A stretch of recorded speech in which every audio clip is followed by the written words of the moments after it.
forgot which one. I was like, I said the wrong one. Yeah.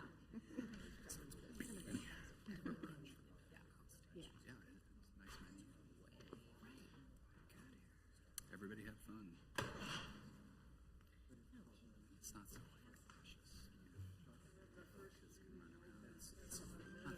Great.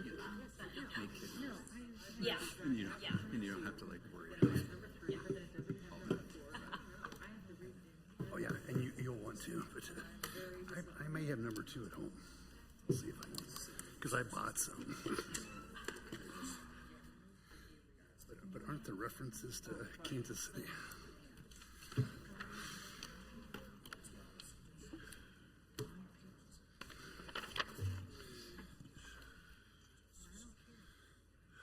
Hi, Mary. How are you?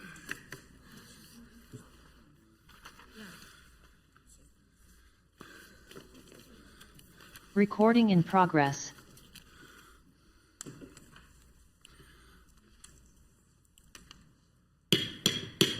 Good evening, ladies and gentlemen. Welcome to this regular session meeting of the Leawood Governing Body for March the 2nd, 2026. We'll call the meeting to roll and ask the clerk, or call the meeting to order and ask the clerk to call the roll, please. Sherry Guyed. Here. Rachel Rubin. Here. Matt Peppes. Here. Mary Larson. Here. Lisa Harrison. Here. Dr. Castor. Here. Julie Kane. Here. Alan Sunkel. Here. And Mayor Mark Elkins is present and presiding. Thank you, Ms. Stromberg. I find that the entirety of the governing body is here and participating either in person or by Zoom, and a quorum is present, so we may move on to the business of the evening. And with that, I would ask the Scots to please come forward, present the colors, and lead us in the Pledge of Allegiance.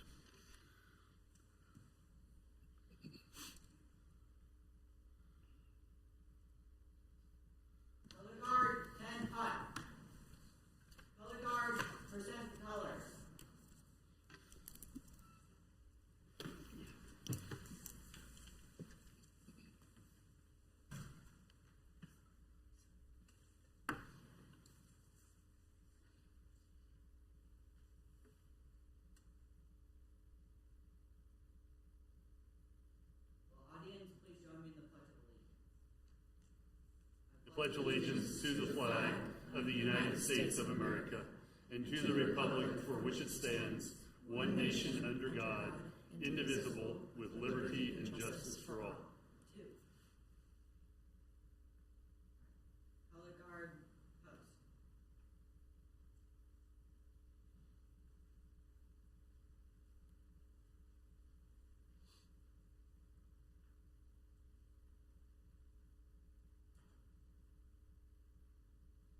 Thank you all. Please be seated.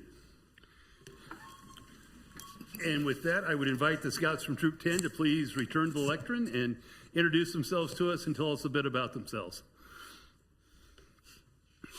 Great job, guys.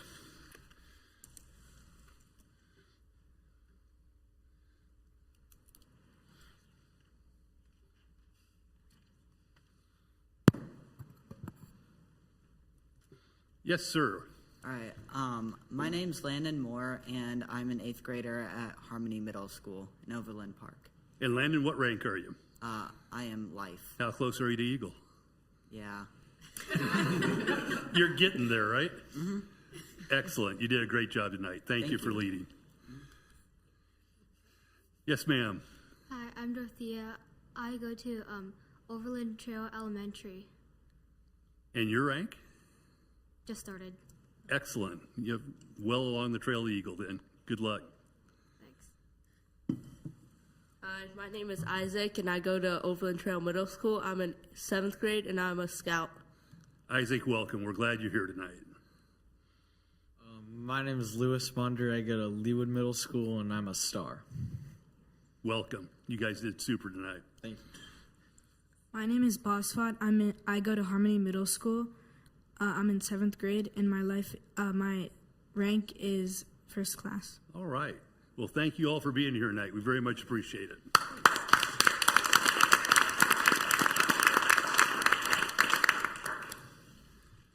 Ms. Stromberg, I believe we had an amended agenda issued perhaps on Friday. Are there any other amendments or changes to the agenda as it was published or as amended? No, sir, no changes. If not, is there a motion to approve the agenda as it was amended? So moved. Thank you, Ms. Larson. Second. Thank you, Mr. Peppes. Any discussion? All those in favor, please indicate by saying aye. Aye. Aye. Those opposed, same sign. The ayes have it, and the agenda as it was amended is unanimously approved. We come now to that portion of our meeting in which we invite citizens of the public and members of the public to come forth and give us their perspectives on issues that may be impacting Leawood or the city or the city government. I think I have three individuals tonight. We'll start with Mr. Ron Vine. Mr. Vine, welcome back. Again, I know you do it regularly, but if you wouldn't mind giving us your name and address for our record, we would be grateful. Sure, my name is Ron Vine. I live at 14817 Fairway Circle, Leawood. I am here to tell you again how bad a contract the city of Leawood has with Troon Golf. As one example, the city of Leawood will be overpaying Troon more than $1 million over the next 10 years by terms of the management incentive fee paid to Troon in the current contract. Let me say this again. The city of Leawood will be overpaying Troon more than $1 million over the next 10 years. And the incentive management fee is only one of 8 fees that Troon receives. How do I know this? Well, the city of Cape Coral, Florida, signed a contract with Troon in December of 2023. By terms of that contract, Cape Coral will be paying Troon an annual incentive management fee of 7.5% of the gross revenues over the past year.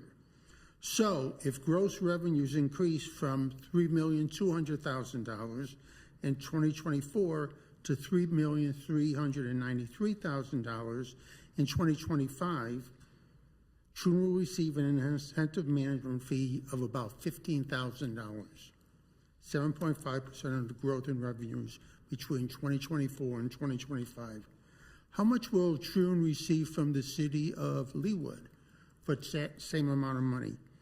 About $80,000.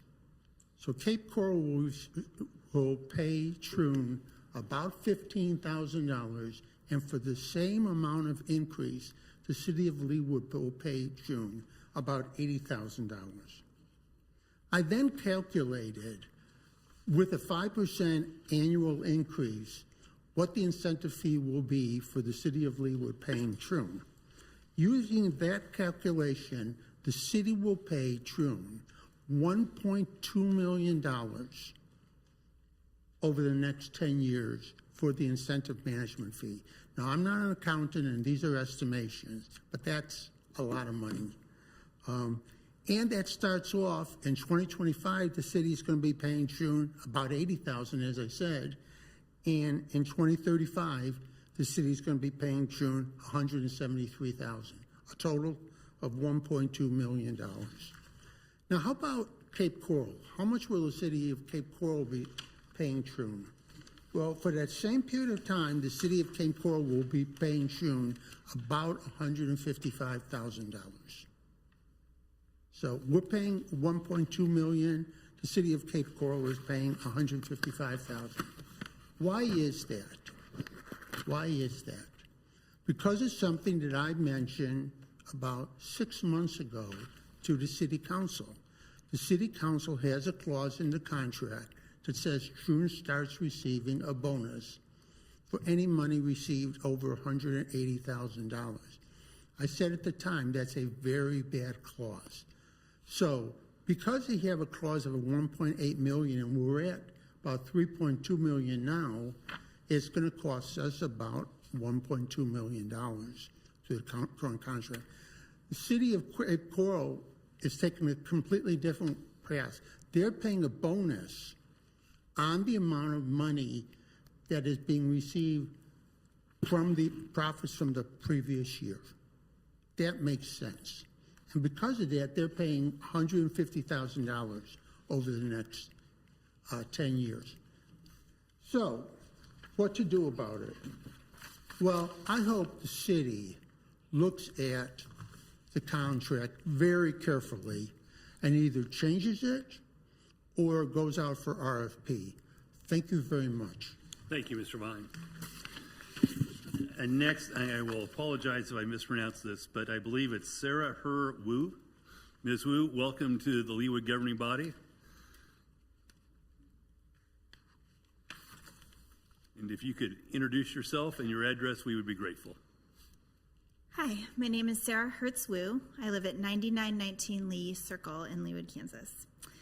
First of all, I would like to thank the council for lowering the speed limit on Lee so quickly. That has been a noticeable and a very welcome change to someone who has to cross Lee multiple times a day. It's definitely noticeable. My 7th grade daughter, who has to cross Lee 4 times a day to get to and from her bus stop, has also said she noticed the traffic is driving slower. I would like to say that I hope that the Leawood Police continues to enforce regularly on that stretch of road, because I do think that has helped a lot. I'm also very much looking forward to the start of the 103rd project that was approved. I think that's going to make a huge difference. I attended the last meeting, and I would like to continue to advocate for sidewalks on the east side of Lee, north of 103rd to 81st. As I mentioned, I have a daughter who attends Indian Woods, and she walks half a mile to her bus stop out of Lee Circle down to Sagamore. She has to cross Lee twice. Being in 7th grade, she does not have any desire for her mother to walk with her on this morning walk, or the afternoon walk, or any walk ever, unless I'm also paying for something on the walk. But she has to cross twice, and she does it by herself. And I will tell you, I worry every day. I track her on my phone until I know that she has either gotten on the bus or made it into the circle. She doesn't have a safe way to get to the crosswalk on 98th because there's no sidewalk on that side of the street. My son attends Brookwood. That's also about a half mile from our house, and the only way we can get there is, again, to walk across Lee Boulevard, get to the sidewalk on the west side of the street, and then head down. There is a stoplight very close to our house, but there's no sidewalk for us to get to where he can safely cross the street. In order to get around the neighborhood, not just to school, but the neighborhood, to play with friends, to walk the dog, we are constantly crossing Lee Boulevard. A sidewalk would make it much easier, not just for me, but I'm sure everyone who lives on the west side of the street, to get around the neighborhood. Crossing Lee is dangerous, and it can be fixed.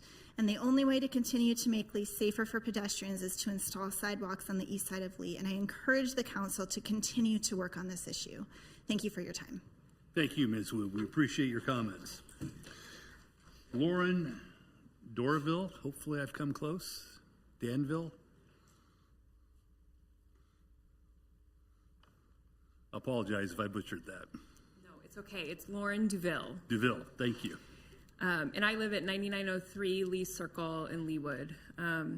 Good evening, Mayor, council members, and members of the community. My name is Lauren DeVille, and I'm here tonight to speak in support of adding a residential sidewalk along the east side of Lee Boulevard, at least between 103rd Street and 95th Street. I am here as a neighbor, and more importantly, as someone who cares deeply about the safety of the children and families in our community. Right now, children walking to school, to a friend's house, or even just riding their bikes are forced to share the road with cars if they hope to cross Lee Boulevard. On a street where vehicles are supposed to travel at 30 miles per hour, which thank you very much for the recent change in that regard, but sometimes travel much faster, that's simply not safe. We're asking kids, some as young as 3, 4, or 5 years old, to navigate traffic without the basic protection that a sidewalk provides. I know these things to be true because I have witnessed them. My address is on Lee Circle. Lee Circle is a loop just north of 103rd Street with both of its ends feeding into Lee Boulevard. I have 2 young kids, aged 4 and 6, who have crossed or walked alongside the street many times with me or their dad. My kids have 3 options when it comes to play: remain on our loop, walk along the sides of the road, or cross 2 lanes of traffic. I respectfully submit that none of these are acceptable, and 2 of them are undeniably unsafe. Even I, as an adult, have had near misses on Lee when I am running or jogging across. My boys take longer to cross the street than me. They are tiny. They are hard to see from a car.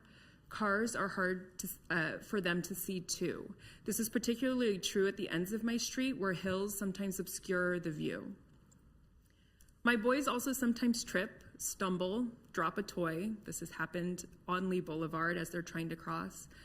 Slip a foot off a bike pedal. The list goes on. I have always feared the possibility of an accident, of a tragedy, and now unfortunately we know these concerns are not merely hypothetical, based on Duke Omert's unimaginable accident in passing last fall. An accident that occurred where so many kids, including my own, have been before because there are no sidewalks on the east side of Lee.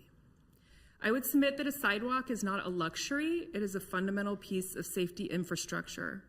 It creates a clear, protected space for pedestrians, it separates children from moving vehicles, it gives parents peace of mind, and it signals that our city prioritizes families and responsible growth, equity, and inclusion by promoting the movement of our entire community freely.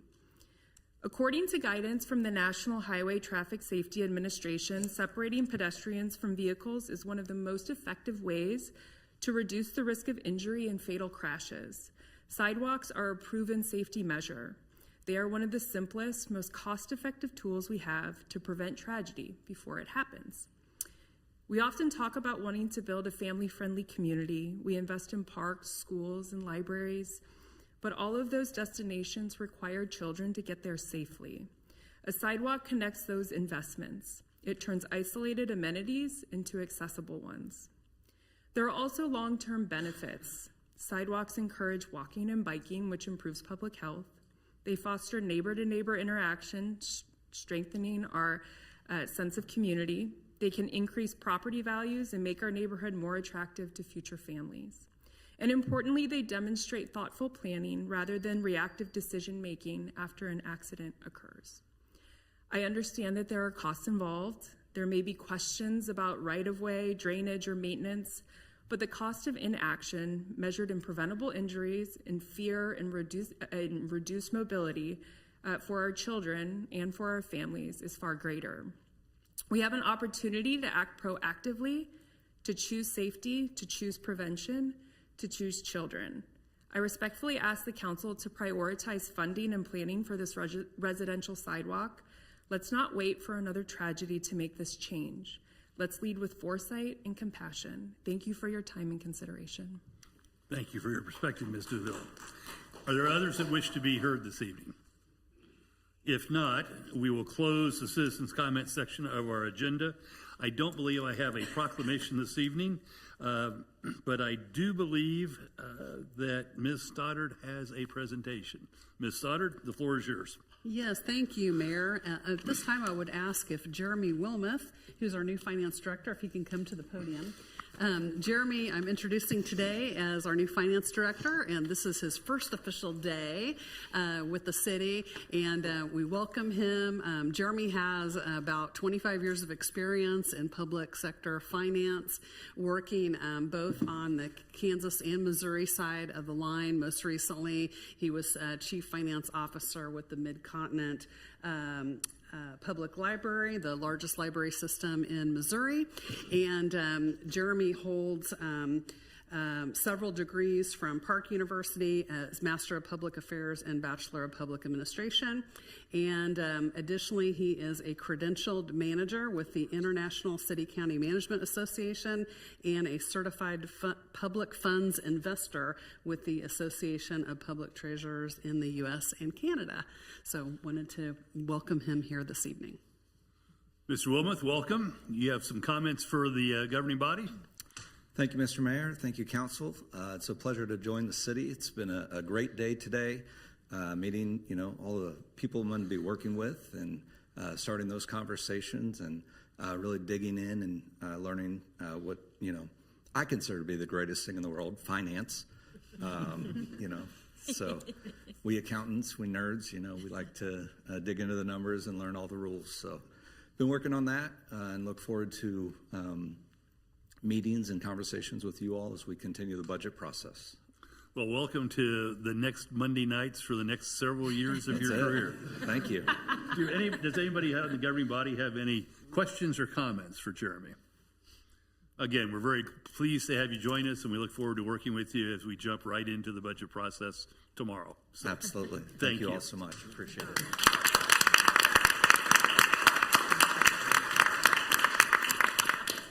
I think that we now come to special business this evening, and Ms. Parsons, I think you wish to be heard on this matter. If you could introduce yourself to the governing body and the audience, we would be grateful. Jill Parsons, management intern. Okay.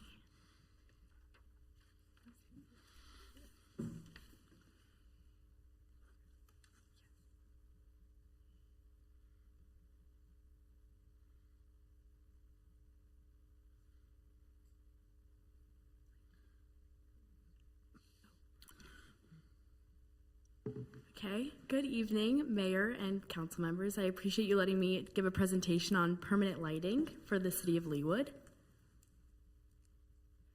So the overview of the long-term investment with permanent lighting in 2025, I helped assist with this. The city of Leawood spent $15,000 annually on temporary city hall lighting, and this included the installation removal and storage. So today I'm in front of you talking about the proposed permanent lighting, which is a one-time fee, and this would be $32,432. And with this system that I will introduce Tony in a minute to display and give a demonstration about, it's a 5-year parts and labor warranty. So at the current annual cost, this permanent lighting system would break even in just 2 years.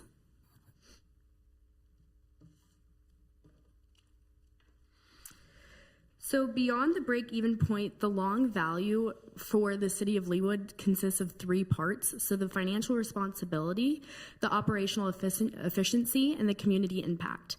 So as mentioned with the financial responsibility, it would definitely eliminate these 1-year costs for installation and removal costs that we've been spending our money on as the city.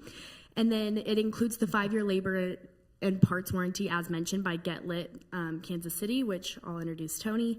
So this reduces annual staff for coordination and logistical planning. I spent 4 months trying to plan to get the permanent or the regular lights for the holiday season, and although it was pretty efficient to try to get the lights together, it just would make more sense to have permanent lighting. It also minimizes the risk of damage to brick and sidewalks. And lastly, my favorite part is the community impact. It would allow year-round illumination for civic events and national events, as we have the World Cup coming soon and the 250th birthday of America. It would be a great way, as seen here, to see how the city of Leawood would look on a everyday kind of night. So I'm going to introduce Tony Kukar. So this is the president of Get Lit Kansas City, and he's going to give us a quick demonstration of what it would look like for the city of Leawood to invest in permanent lighting. Welcome, Mr. Kukar. If you could introduce yourself and your business address for our record, we would be grateful. Hello, Mayor. Hello, Council. My name's Tony Kukar, owner of Get Lit KC LOZ. And your address? My address is 8942 North Lewis Avenue, Kansas City, Missouri. Thank you, sir. Welcome. Thank you. So this picture right here, as kind of mentioned, is the demonstration for what it would look like on City Hall. So the windows would not be outlined just because we wouldn't be able to technically be able to put the lights in there and keep them permanently. But this is just an example so you can see what the lighting would look like. We would still have wreaths, which the city purchased previously, and the trees as well also would have lights surrounding them. So I'll let Tony, I'll let you kind of show. Ooh, fancy. Do you want him to have the mic? Who gets to keep the briefcase? So with this system, it's all app-based on your phone. So everything's accessible here on your phone. As you can see here, you have a color wheel. You can create your own colors, or you can go down to what's called presets, and you can thumb through security, New Year's, Valentine's Day, St. Pat's, Mardi Gras, Easter, Earth Day, Independence, Halloween, Christmas. You name it, it's there. They're coming out very shortly with a new part to this app. It's going to be sport teams. So you can go into the presets and set the Royals. We can set the Chiefs very simply, just with the touch of the app. The track is none of this would be drilled into the building. It'd all be There's a 3M tape, and I'll tell you, once you put this on, it's not coming off. So you get it where you want it, you stick it up. It's a very thin track. These are the pixels. They're a 2-diode pixel, as you see there. So this would be permanent on the building, and really it just disappears when it's up in the air. I was telling Jill that the reasoning for basically not going around the windows is just getting the wires there and having them look proper year-round. That's why we chose not to go with the windows, and we're just going to do the complete perimeter with the vertical drops on all the corners. So that's how that would look. Thank you. You bet. Thank you. And then if you have any questions for either Tony or myself as we are up here, we'd be happy to answer questions. Questions for Ms. Parsons? Yes, Ms. Kane. So I heard and read about the 5-year parts and labor, but what is the normal life of an LED light? Well, given that these probably won't be on every night, if they were on every night, they're saying 15, 20 years, and that's every night. So these will probably be not on every night, so you're probably lifetime, honestly, to be honest with you. And since we met last, we have tweaked that a little bit, and we're offering a lifetime warranty on it now because that's how much I believe in the product. So you're getting that too. And so the same trees in our around our fountain there will all be lit up, and the lights will be able to be the same colors as, those will all be on the same system. So with the lights that we have currently on the trees, they would be the same system, but they would not be the same color schemes just because we have the regular lights for the trees. And those are only during the holiday seasons. So this part of this $15,000 that we paid for temporary lighting included the trees. So that temporary lighting we're still going to get a subset of that because we still have to pay for the trees.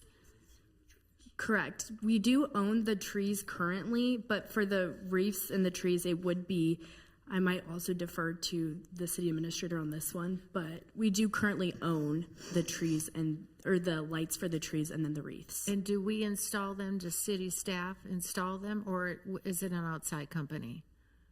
Tony installs them for us.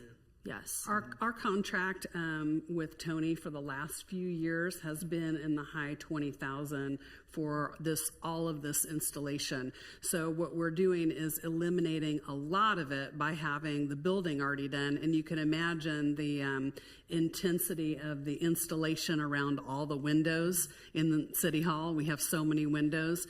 So that part would be eliminated, so he would just be doing the installation on the trees and then putting our wreaths up, which go at the very top of the middle part of the building. That would be done, as Jill said, just seasonally. Thank you. Thank you, Ms. Kane. Ms. Harrison. Thank you. The City Hall is seen from folks on Row from the backside. Mm-hmm. Is the same lighting happening on all 4 sides of the building? Yes. Okay. And on the vertical, on every corner. Every corner, the peaks. I had looked in the packet and I saw maybe the Mercedes dealership and maybe one other business, and I was a little discouraged because it was just a couple of stripes like a roof line and that was it. And I thought, well, that's a little minimalist. I mean, it's clever, but it's a little light. Yes, We're used to peaks and windows and a little ooh la la. Yep. So, well, we got a beautiful building. It's got some beautiful architecture. Sure. So it's just the main corners. It's not necessarily the columns getting extra sets of lights out here or in the back. We have some columns, I feel like, back there.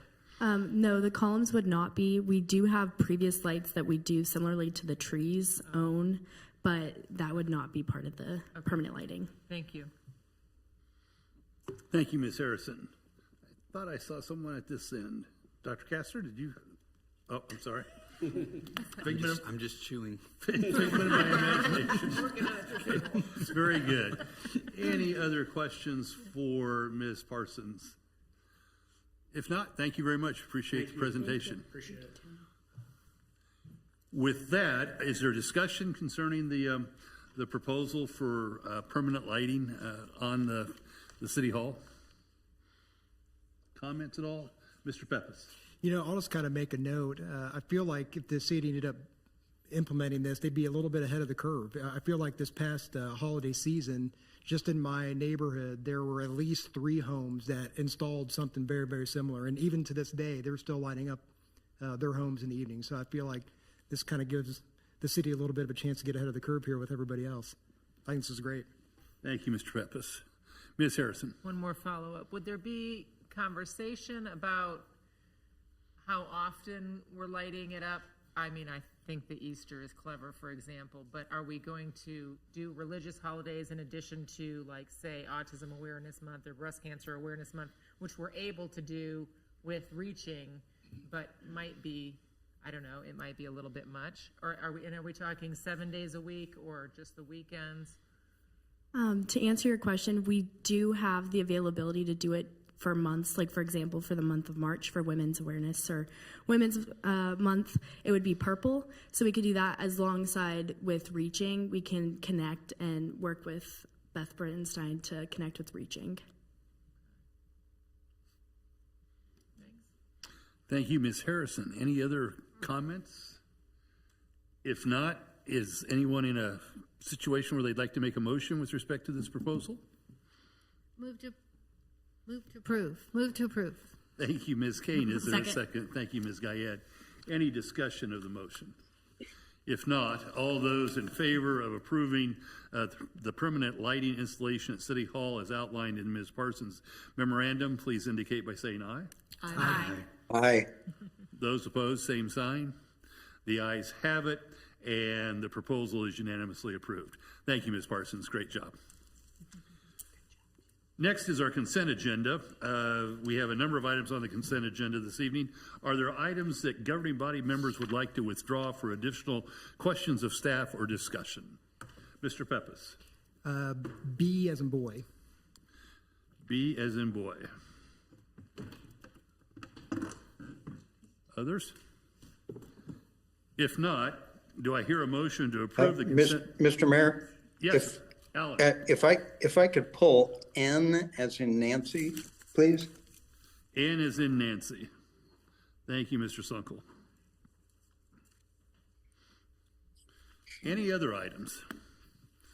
If not, I would entertain a motion to approve the consent agenda as presented with the exceptions of items B and N. So moved. Thank you, Ms. Rubin. Thank you, Ms. Larson. Discussion?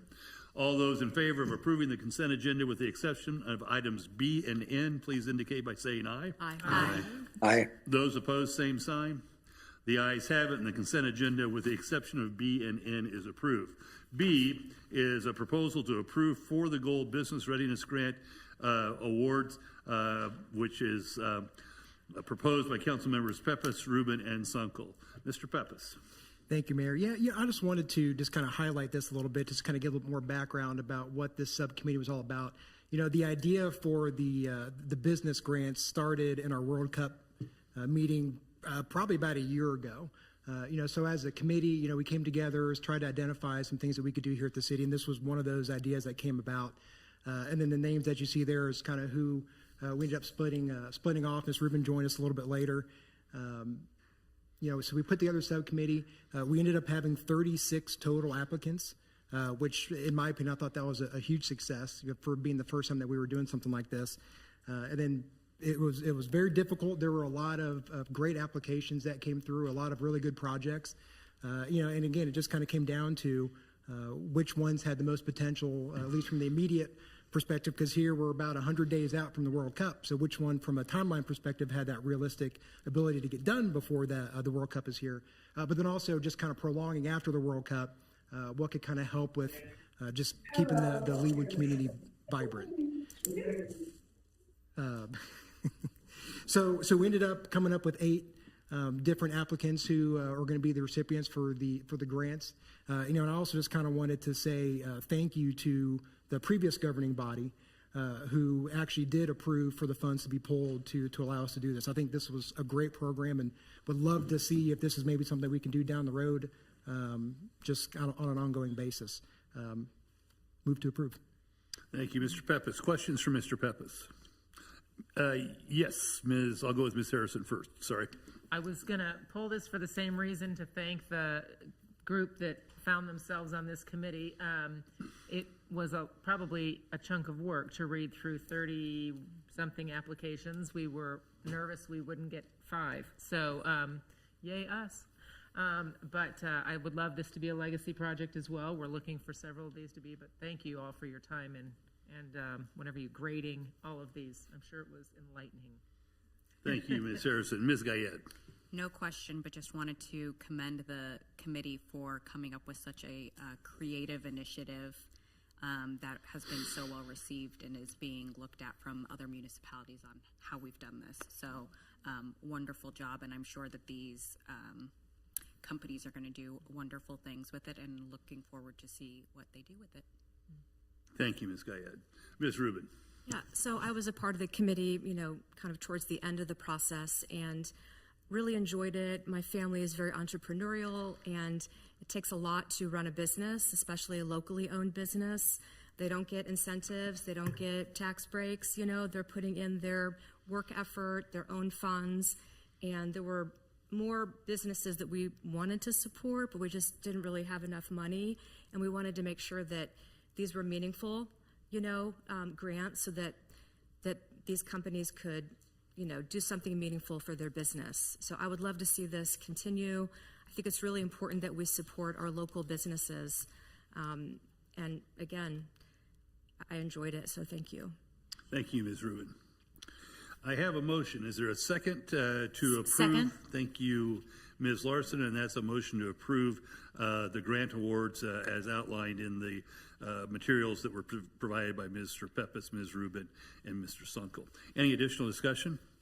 All those in favor of approving those business readiness grant awards, please indicate by saying aye. Aye. Those opposed, same sign.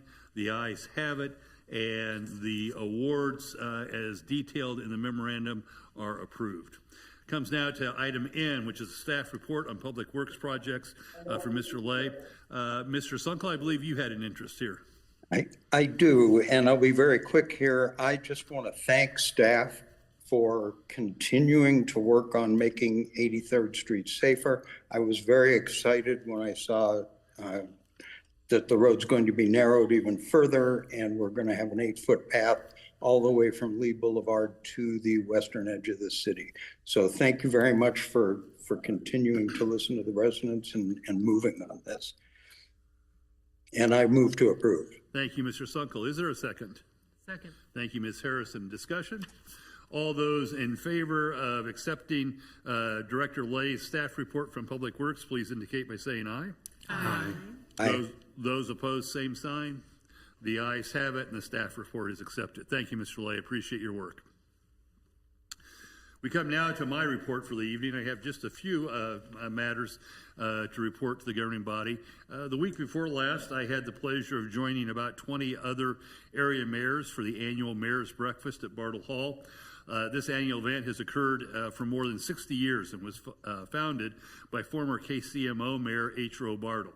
This year's speakers were former Missouri Tiger and NFL tight end Martin Rucker and his wife Gianni, who delivered an excellent message about a purpose-driven life after the NFL and the really amazing things that they are doing in the not-for-profit charitable organization, as well as Mr. Rucker having a very successful construction business at this point in time. So it's a really good opportunity. There were about, I think, close to 700 people there.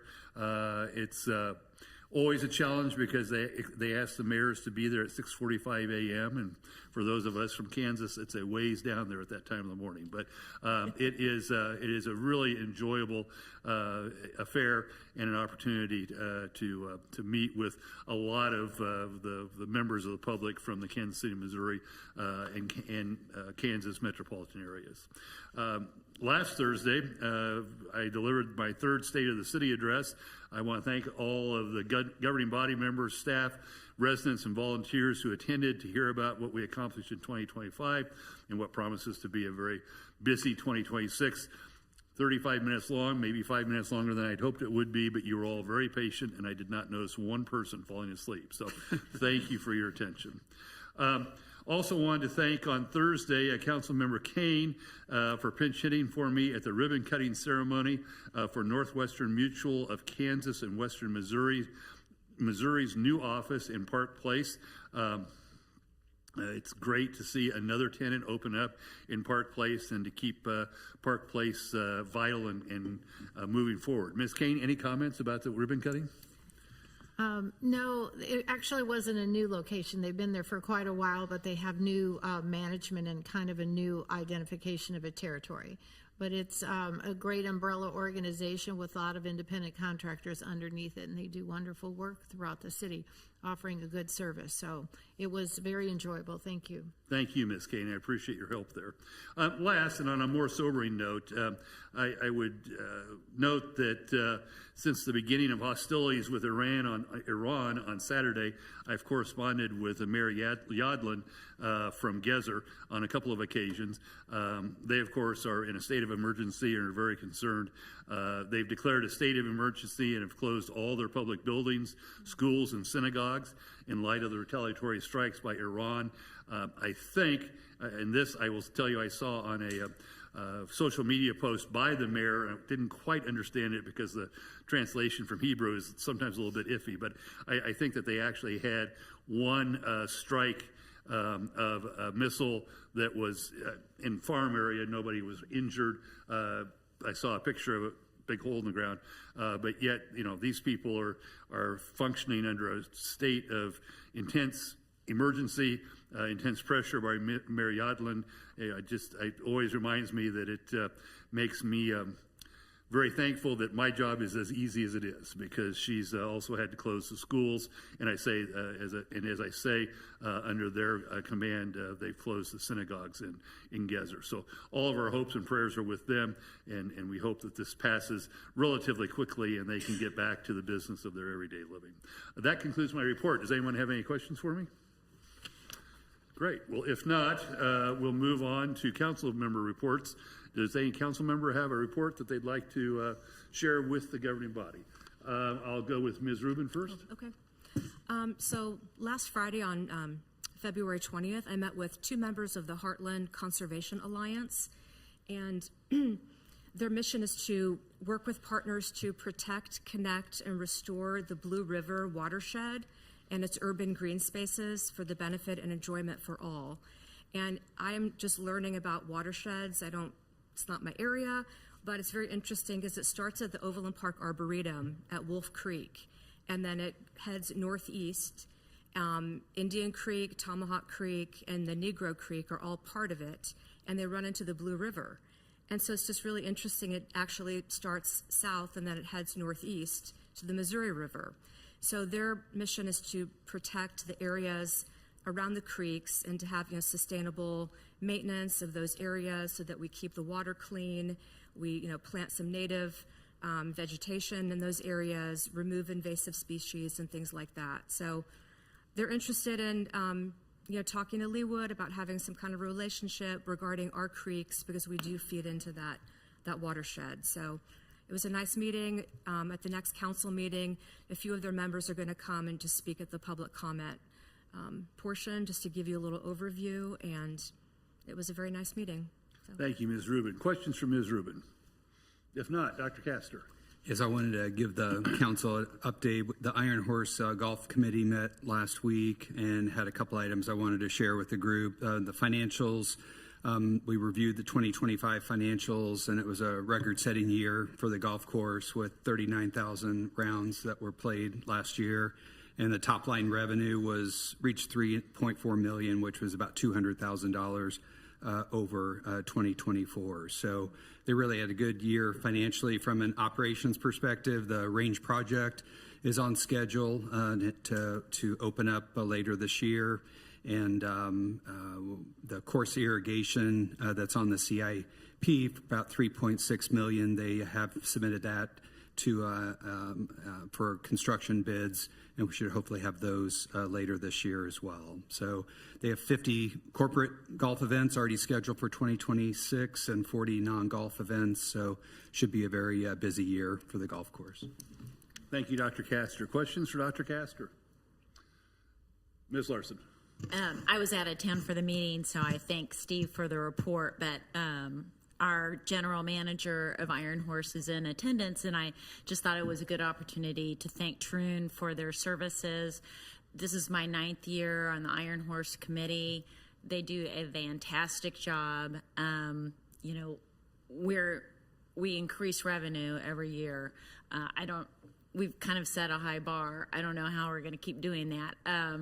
But I just think it's appropriate to thank Troon for their good work, and we appreciate it. Thank you, Ms. Larson. Other comments? Well, I will say, Ms. Claxton, we're looking forward to, with that sod, opening the practice facility a little bit earlier and starting the revenue generation earlier than we would with the seed. So thank you very much, and we're looking forward to that. Any other reports by members of the governing body? If not, I think we now come to the city administrator's report, and the item that I know is on her agenda for this evening is an update on the strategic plan. Is that Mr. Powell or is that Ms. Stoddard? I will take it first, Mayor. Thank you, Ms. Stoddard.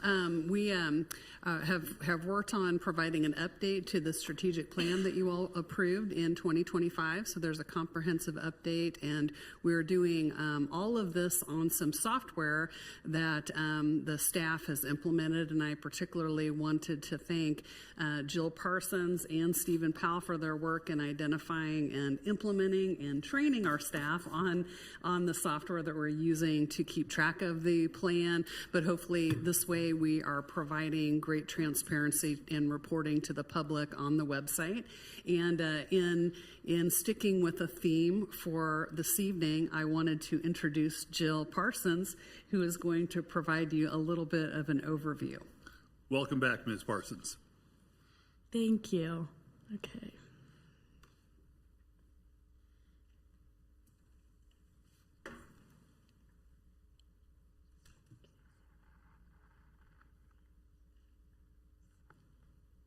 Oh, there you go.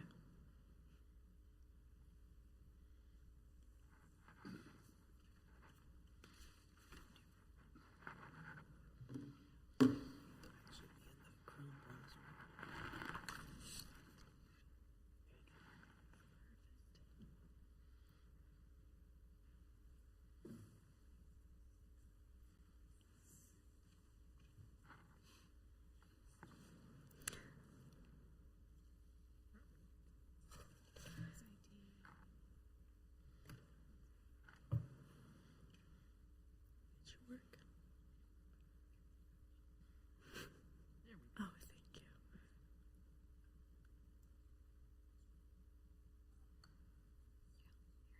Perfect. Thank you.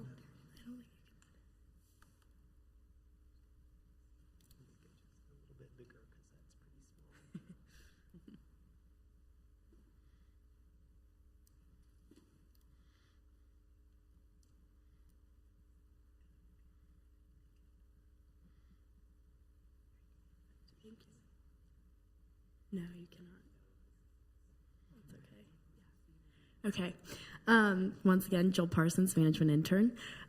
So Stephen Powell, the assistant city administrator, and myself have been working on ClearPoint, which is a software that we are utilizing to, as the city administrator Diane Stoddard said, to utilize to show transparency in regards to the strategic plan and kind of updating this. So as you can see on the side, you can see the scorecard. So this is the main city scorecard, which is able to be accessed on the city administrator's page on the city's website. So it's very nice. It's very clean as well. And then let's see if I can do it. Okay. So right here you have the goals, which is very nice. So we can go through and kind of check. We have the objectives and then the metrics. So if we wanted to go to finance and budget, we can see this from October to December of 2025. And our next update is going to be scheduled in April. If you have any questions, I'd be happy to answer them about the software or anything with ClearPoint as well. Mr. Powell. One more quick little feature. On the scorecard,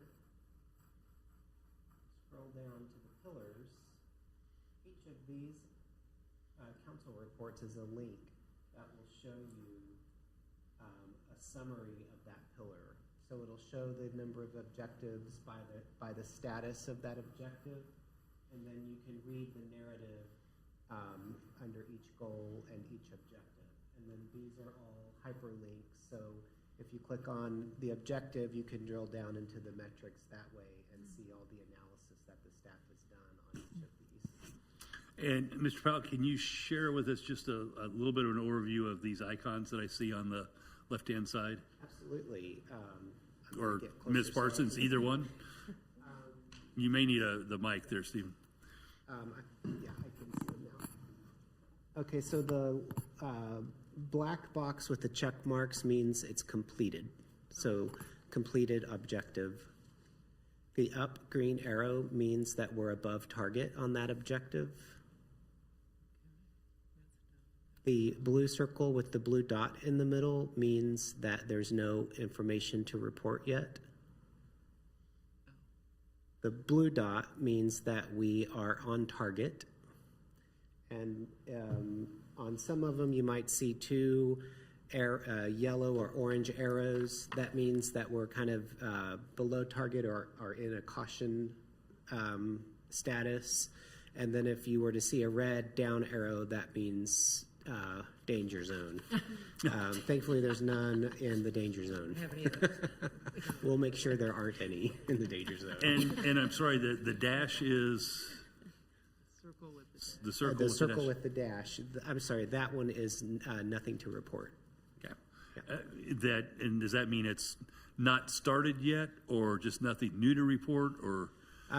It could mean a little bit of both. So, for instance, under the budget and finance pillar, a lot of the things that are have really nothing to report are items that we're going to do as we go into the 2027 budget process. So we've been sort of internally thinking about the metrics and what type of data we may need to pull to incorporate that objective into the budget process.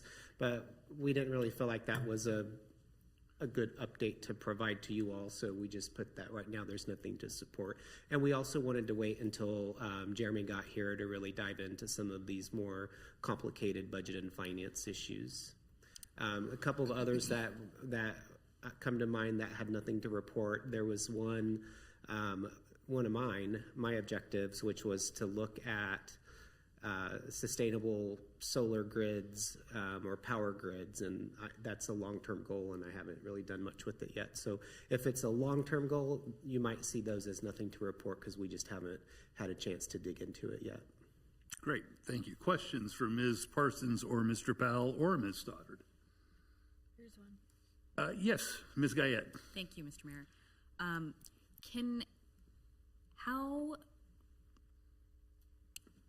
I'll start over. Based on the work session that we had earlier today, how are the pieces in this strategic plan that we came up with working in coordination with that? Because there seems to be a lot of overlap with some of the things that we identified in the strategic plan. For example, we now have, I think, two vision, mission statements, one in the strategic plan and one in the comprehensive plan. And some of the items that we are identifying as pillars in our comprehensive plan are also some, but not all the same in the strategic plan. So how are we using these differently? And is what the work that we're doing now in the comprehensive plan being reflective of what we identified in the strategic plan? And what's the difference? Great question. I would probably defer to Julie Hurley on how this all ties into the comp plan project. But, and I don't want to speak for Julie, but I think the difference between Rooted and Reaching is all of that work is going into the comp plan and the LDO amendments. But this strategic plan is only focused citywide on the next 3 to 5 years. And so that's kind of the main difference between the two plans, but I'll let Julie talk about how they integrate. Yeah, Stephen's right. They have a little bit different focus. So we are trying to be very cognizant of incorporating the strategic plan goals and pillars into the comprehensive plan. So yeah, the comprehensive plan is looking out 20 years citywide as we go forward. And so, like Stephen said, the strategic plan is a little shorter range and looking at things far beyond, just planning and development. So we are making sure that we keep them coordinated and we don't go off course with the comprehensive plan. We don't contradict anything. But, as you're aware, one of the goals within the strategic plan is basically doing the comprehensive plan update. So yes, we're being very aware of making sure that those stay aligned, but both of those different plans are looking at a little bit different things. Thank you, Ms. Gayet. I would just reinforce what Ms. Gayet said. I think it's critically important that the two be integrated. I too was struck by the fact that there are two different vision statements that are somewhat the same, but not exactly the same. I'm not suggesting they should be exactly the same, but I think that part of the work to be done, maybe perhaps towards the end of the comprehensive plan process, is that work of reconciliation and integration, because the idea has always been that, and that's frankly why we did the strategic plan first, was to create a set of guideposts for the planning department and for the consultants about where we as a governing body thought that we ought to be going, recognizing the difference in durations, but yet the philosophies, the vision, mission should be at least reconciled, if not completely integrated. The other thing that I would ask for y'all to just take a look at is we've got a lot of metrics here. It would be great if we could come up with a one sheet, red light, green light, yellow light, or checkbox circle with a hyphen through it or whatnot that we could look at a glance. And then as we want to dig into specifics and more details, we could do so. But it's a little bit, again, I know there's a ton of data here and you guys have done a great job on it, but it's a little bit cumbersome to go in and start pushing buttons and trying to dig into all this, where at least sometimes it's great just to have a one sheet look and I can tell, all of us can tell we're on track, we're not on track. What is it that's not on track, and where do we, perhaps you all need some encouragement from us or some guidance from us. So you might see if that's possible. Again, you can't make the print so small that my 69-year-old eyes can't read it. So I appreciate that's a challenge that I'm throwing out there to you. But I would ask that you take a look at that. Challenge accepted. And any other guidance or questions for our city staff? Again, this is exactly what we wanted. We were looking for very first night when we started strategic plan. We talked about SMART goals that are specific, measurable, achievable, and time bound. And I think that we're making great progress in developing the metrics so that we can see just how that's going. So thank you all very much for what you're doing. Ms. Stoddard, anything else from the city administrator this evening? Nothing else. Thank you, Mayor. We now come to item 12 on the agenda, which are committee recommendations. We have one before us tonight, which is Planning Commission case number 329-2025, which is a resolution approving a revised final plan for Cornerstone Dick's Steakhouse and Oyster Bar, located south of 135th Street and east of Briar Street. Ms. Hurley, do you wish to be heard? I do, if you'll give me just a second. The mouse wasn't showing. Okay. This is for, like you said, a revised final plan for Cornerstone Dick's Steakhouse and Oyster Bar. This is in the former Ricard Dumpling House building, originally Winstead's building. And so this is just a final plan to renovate and repurpose that building for a new restaurant use. There is also the addition of 350 square feet on the exterior of the building for some additional walk-in cooler space. And they are adding an outdoor patio as well, and resurfacing and improving the parking lot, as well as adding some improved landscaping around the entire property. So just real quick, not a whole lot is changing with the site plan. If you can remember what's out there now, the Winstead's building did have a drive-through that went around to the east side of the building, and that was not in use when it was Ricard Dumpling House. I think there were some trucks and other equipment parked out there on the side of the building in that drive-through lane. So the drive-through, the entrance to the drive-through is being removed. That'll be turned into landscaping and green area, and then the remainder of the paved drive-through area adjacent to the building is what's going to be utilized as the outdoor patio space. So nice to see that actually put to some useful purpose. And then they will be adding a red awning coming out of the front door into the parking lot just to create a nice entrance into the building. And then just a quick look just at some renderings of how it's going to be updated on the outside. Just kind of repainting what's out there, just really sprucing it up, adding a little bit of new material, but just really upgrading what we have out there with that building as it is. So if you have any questions, I can answer those for you. And the owner of the restaurant is here as well.